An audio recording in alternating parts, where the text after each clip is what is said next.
One of these methods that I would like to talk to you about today is that Islam taught us and emphasis a lot on the importance of self-discipline. And that's one of the secrets behind any successful person. Any success in life needs a certain level of self-discipline and self-control.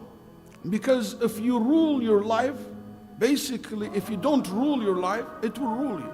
If you don't have control of your life, you will be controlled by something else, by someone else. I believe that Allah subhanahu wa ta'ala have given us a body that can stand most anything. But what you need to convince is your mind. Your body is ready to meet any challenge in this life. But what you really need to convince is your mind. That to convince your mind that you can do it and you're able to do it. It's that willpower, self-control, self-discipline that will take you very far. I read somewhere a man said something very interesting. He said, a talent without willpower, a talent without discipline, is like an octopus. You put that octopus on a roller skate. You don't know if it's going to go forward or go back or go sideways. You don't know. It will be because you have no control. So you have the talent, but you have no self-discipline. You don't know if you're going to really go forward and succeed or you're going to go backwards. And these talents will not benefit you anything. All will be just wasting your life. It takes that self-discipline in order for you to be able to succeed. And the octopus is a beautiful example because it has 8 legs. So you can imagine 8 legs rolling, you can go very fast. Just if you know how to direct yourself. Ramadan is coming. And it's an excellent exercise that teaches every day for 30 days so much about self-discipline. That by the second and the moment you break your fast and you hold and abstain from food. That you control your anger, you control your sexual desire, you do this and you don't do that, and you're very disciplined. I'm surprised there is people more disciplined about Siyam than Salah, than Hajj, than anything else in Islam. And we see that. Very disciplined. They come, they pray, even if it's 4 rak'ah only from Taraweeh, which is, I'm not promoting it, but still, in regular days, they don't have that self-discipline. To read, to make Taraweeh and to read and the night prayer and to make witr every day. To read Quran every day, to come to the masjid more often. That's a self-discipline. To control your tongue and not to say the bad word. So this self-discipline is a key for success. And also I choose this topic for another reason. The summer vacation is coming. Our kids, our children, many of us get a lot of days off during the summer. There's about 2 months ahead of our young members of our community. And in these days, the days where they off no schools, where they be able to have self-discipline over their life and over their time so they can accomplish something by the end of the summer.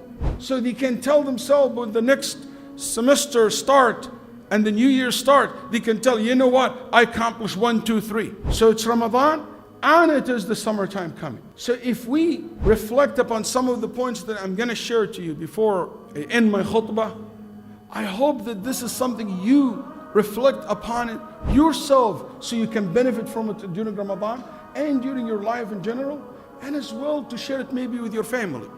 So collectively as a strong family, you can transfer our community and our society to be a stronger community and a stronger society. Because we are nothing but you and your families as member of our community. So how can you have that miraculous result through self-discipline? How can you build that in you? Number 1, you should adopt the habit or the discipline of clear thinking. The discipline of clear thinking is so powerful. I found that if you don't think clearly or you don't go to the right direction, you don't simply achieve success. I found 3 types of people when it comes to thinking. There are some people really have a clear thinking. They clear their mind, they focus on what they want to think. And when they do that, they do it correct. They focus on it.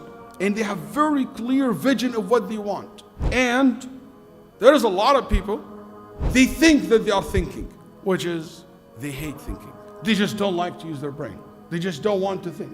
And it's determine how far you will go in life. One of the most powerful way I found very helpful, that an advice given to me a long time ago, and I found it very helpful, and I would like to share it with you. Whenever I want to think clearly about something, before I start focusing, taking my pencil or my pen and write down a piece of paper what I want, I make sure that I spend at least 1 hour, 30 minutes to 1 hour, completely relaxing, completely doing something very relaxing, basically nothing.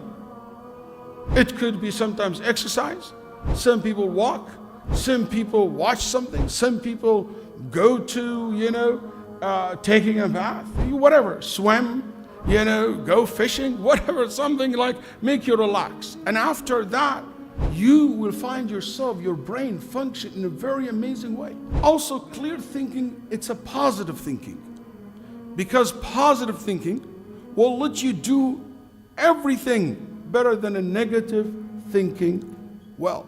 Make sure that when you clear your mind, you always think positively, not negatively. Number 2, get into the habit of a daily goal. Self-discipline, it means if you want to have a self-discipline, get into the habit of every day before you leave your car, you have a clear goal, what I want to do today. When you come to Fajr prayer or you finish your Fajr prayer at home, make sure that you have a very clear what today I need to do. If you just go to walk to your day and you don't have a clarity of what's going to be done today, most likely if you don't know what you want, you're not going to be doing what you need to do. So get into habit of that and get your kids into the habit of that. Like when they wake up in the morning, what are my goals? The more we can build our children to be goal-oriented, the more we can build our community to be more goal-oriented, the more successful we are. Number 3, have a good time management. A daily time management. Something that daily you do. Don't just say, oh, you know what, this is summer, this is Ramadan, this is this week, this is a weekend. Successful people, people who develop self-discipline, are always managing their time properly. And I don't mean by managing your time properly, it means you have to be doing something so valuable and like reading or something like that every single moment of your life. No, or praying, no, that's not my point. My point is you have a control over your time. And you know what I dedicate this time. You don't ever say to yourself, you know what? Oh my God, my day gone and I didn't know what I did. My day is off and I didn't do anything today. That means you don't control your time. And believe me, the last thing that you want, that you will be controlled by time. Because that means you'll be always running behind, because time is very fast. You can't catch it. You will never catch it. You will be always left behind. Number 4, one of the things that help you to develop that self-discipline. And if there is no much time, but I just want to give you ideas you can reflect more upon these things. Look how Ramadan teaches you how to manage your time properly. Look how Ramadan managed to teach you to set a goal every single day. And multiple goals. Read 1 juz, read this, pray that, fasting every single day. You have suhoor, you have intention to fast. It teaches you practically to set a goal every day.